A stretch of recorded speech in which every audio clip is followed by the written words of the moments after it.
Welcome to the AI Brief from the YPO Technology Network. I'm Stephen Forte. Today's episode is about a problem you almost certainly have right now and almost certainly have not been briefed on. You did not approve these agents. There was no vendor evaluation, no procurement process, no board sign-off.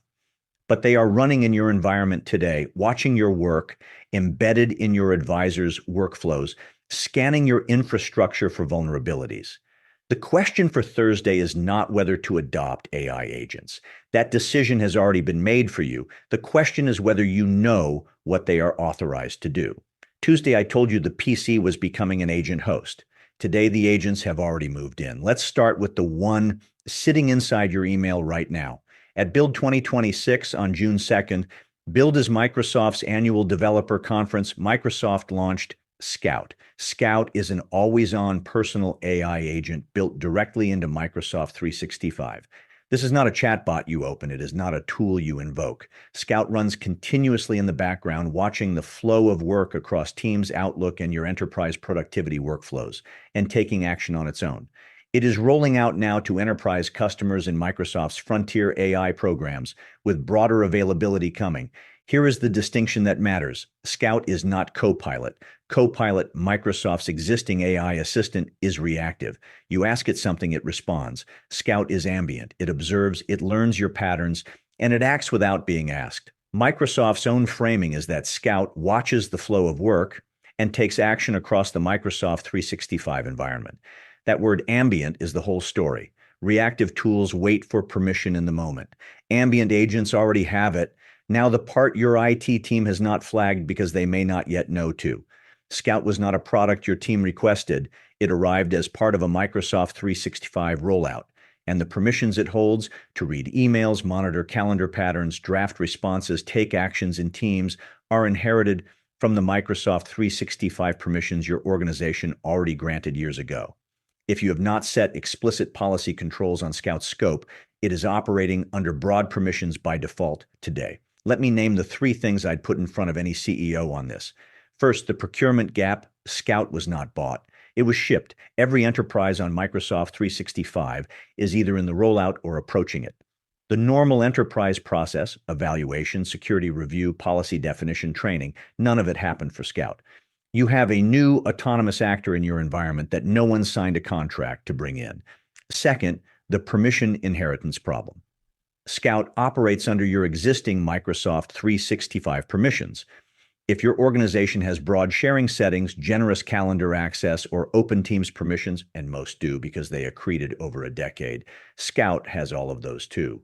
No one reevaluated the scope when the agent was switched on. The permissions were designed for humans clicking buttons. They are now being exercised by an agent acting continuously. Third, and this is the right question to actually ask, what is Scout authorized to do in your environment? Not what is it capable of, what is it authorized to do? Those are different questions. Capability is Microsoft's problem. Authorization is yours.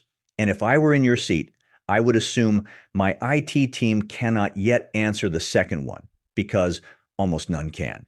Story two, the agent didn't just arrive through your software vendor. One arrived through your consulting partner.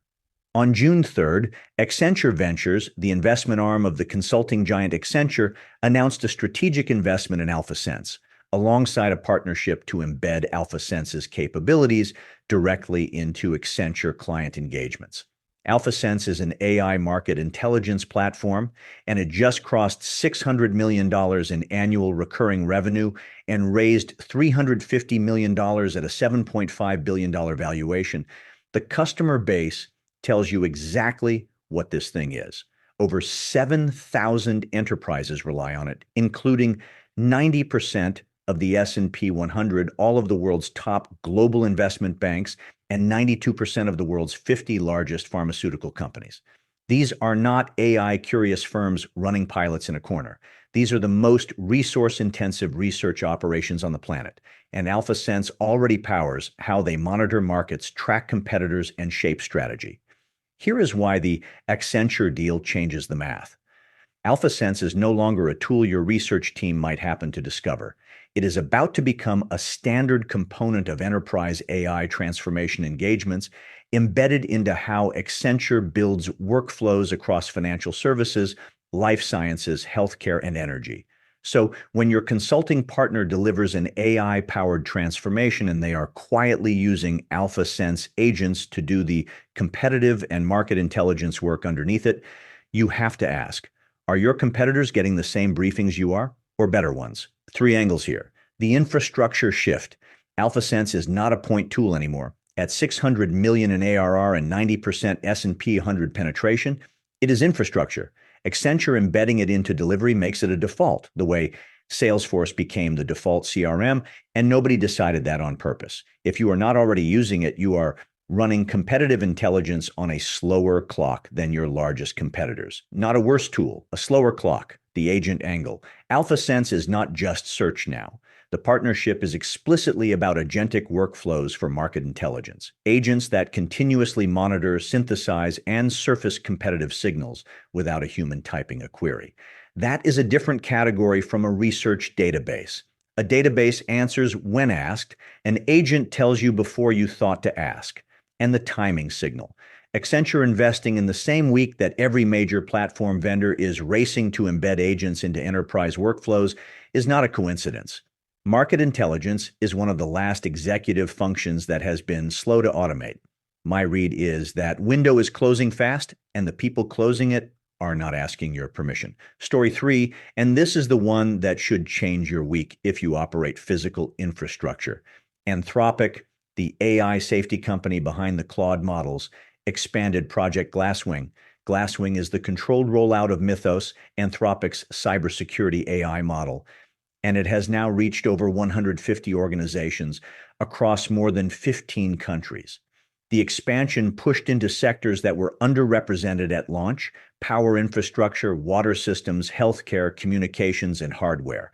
What Mythos does, it autonomously identifies previously unknown software vulnerabilities, what the industry calls 0 days, across systems. And in testing with partners including Amazon Web Services, Apple, Cisco, Google, and JP Morgan, it has already flagged large numbers of critical flaws. Let me be plain about what this means. This is the most powerful vulnerability finding AI in history, now running inside the critical infrastructure that powers modern economies. If you are a CEO in power, water, healthcare, communications, or hardware, the question is whether your security posture has been evaluated by a system like Mythos, and whether your vendor's infrastructure has been. Because if it has not been, it is on the list. The only question is who runs it against you first. And the dual use flag is worth saying out loud. A model that can find your vulnerabilities in order to fix them can also find them for other purposes. Anthropic's governance structure around Glasswing is right now the only thing standing between Mythos and general availability. That governance window is finite. The company has already said general availability is coming within weeks. So here is my read. 3 agents are already inside the enterprise, and not one of them came through the normal channel. Scout arrived with your Microsoft license. AlphaSense arrived through your consulting partner. Mythos arrived through your infrastructure vendor's security programs. Yesterday, we covered how Google is replacing the discovery channel your marketing team built. Today's stories are about agents that arrived without the procurement process your IT team expects. The enterprise AI era is not arriving. It is already here, and it entered through the back door. My read: the next 90 days are the moment to get ahead of this.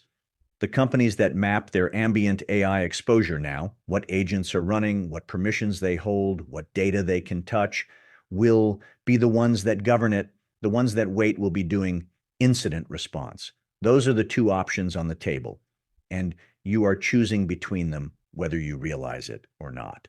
3 things for your desk this week. 1, ask your CTO today, what is Microsoft Scout authorized to do in our environment, and who set those policies?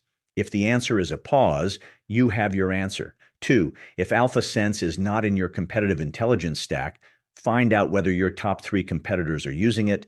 90% of the S&P 100 already are. Assume the answer is yes and work backward. 3, if your company is in power, water, healthcare, communications, or hardware, ask your security team whether you have applied for Glasswing access.